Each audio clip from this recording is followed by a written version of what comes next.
going to make a video of how we naturally cured our dogs from parvovirus. Basically, this virus is extremely deadly. It's most commonly affecting very young dogs, and there are certain breeds that are more susceptible to it, including Dobermans and Pit Bulls, which we have here. These are half Pit Bull, half street dogs. Basically, this is Inti, and about a month and a half ago he contracted parvovirus. As you see, he's still pretty skinny.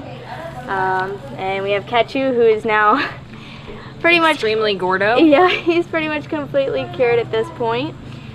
We just wanted to explain how we did it. Just a disclaimer, we are not veterinarians, but you know, this is just some advice here. We just love our pets. You know, Parvo is a virus. It rapidly attacks the dividing blood cells and white blood cells, and particularly in the stomach. The way that we knew that they were first sick is that first Inti stopped eating and he started throwing up. Shortly after that, he started having diarrhea with blood in it.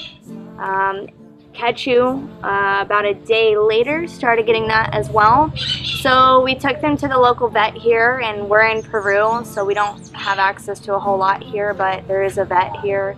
And they gave us the bad news that, you know, they have parvovirus. It was pretty hard to hear. He told us that, you know, they probably would not make it. And he had never heard of anyone doing, you know, natural in-home treatments. And he couldn't really give us any advice whatsoever other than to try to keep them hydrated. So what we did is we brought them home and did everything that we could to keep them around the clock hydrated, and including oral injections of like Pedialyte type electrolytes, coconut water, MMS, and colloidal silver. That's what we did the first 2 days, every half an hour. You just take a little syringe, maybe about 5 milliliters at a time. Actually 10 millimeters, so you do it twice. They're gonna start throwing up. Still, they're gonna throw up a lot. They're gonna have diarrhea, and they're not gonna eat for like a long time. They didn't eat for 9 days. They were literally almost dead, hardly moving. They rapidly lost weight. Still blood in their diarrhea, and it was just really devastating to watch. But we all had faith that they were going to make it through, and they did. So after the first day of every half an hour giving them, you know, the oral injections there, I didn't know if that was going to be enough. So I bought an IV, which I'll show you guys in a minute. But I bought an IV and was giving them IVs in the back of the neck. About 2 to 3 times, 4 times a day, about 20 to 30 milliliters at a time. On top of that, we were doing enemas as well with coconut water and colloidal silver, MMS. We will also show you how to make your own colloidal silver at home, because it is very expensive if you even have access to it. We don't have access to it here, so we had to make our own.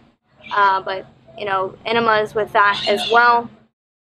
And then just with a lot of love and a few other natural things. Okay. So I'm about to give Inti some fluid. He has parvovirus at the moment, so I'm going to show you guys how to do the fluid if your dog has parvo, because they get very dehydrated very quickly. So this is, I don't know what you call it, but it's an IV, I don't know what this part is called, but you basically want to fill this up with some saline solution. And the way you do that, there's actually a part here, you stick it in the hole and then you can hang this upside down until it fills up. You want to put a fresh needle on the end here.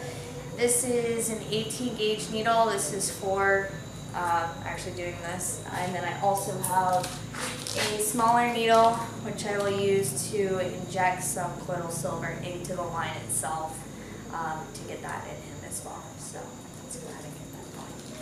Alright, so here we go. Okay, so when you want to put the needle and the IV in the skin, you don't want it to go into the muscle. So you want to kind of pick up this flat of skin here and make like a pocket so that the needle can go in.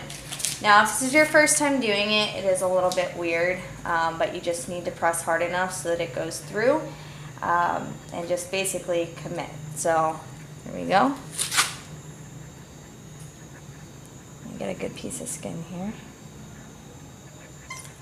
Yeah. Okay, so once it's in, you want to hold it in there and then you can adjust. This part is where you turn on the IV. And at the top here, where you see it dripping, you want it to see it dripping. That means that the fluid is going in.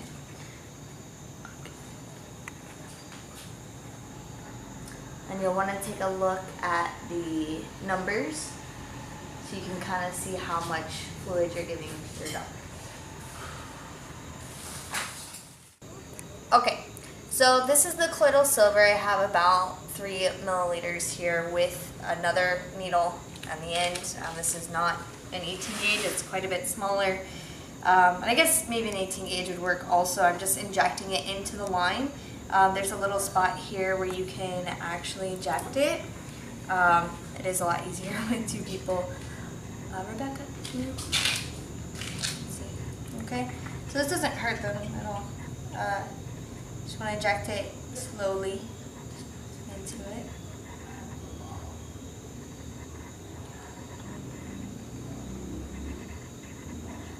The reason I'm injecting the colloidal silver here is that way it goes directly into him, because when I've been giving it orally and sometimes through enemas, it'll come right back up or come out pretty quickly.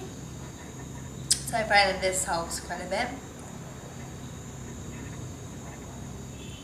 Now a pocket will form, a pocket will form here on the back of his neck, like a bubble, so it'll kind of look like a, you can kind of see it starting to go now. This is good, you can kind of feel it. And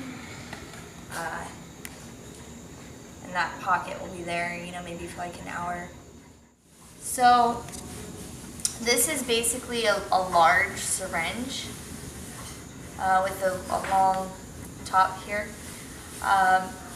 This is what I'm using to give the enemas, and I find that with the enemas you can give them a lot more than you can orally.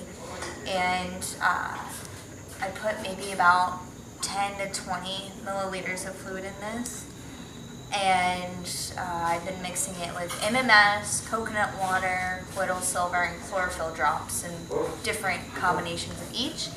Put a little bit of oil on the end, and then just slowly insert it and slowly put the fluid in. The dog may feel pretty much immediately like it has to go to the bathroom, so I find that if I just, you know, hold them for a few minutes, that feeling will pass so that the fluid can stay in them. The goal here is just to keep them as hydrated as possible, and, you know, keep applying the colloidal silver, which we'll show you how to make as well in this video, because it's pretty much the thing that cured them. It's a natural antibiotic. It's kind of a cure-all, especially this being a virus. You know, definitely needs something that can take care of it.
जमामा भी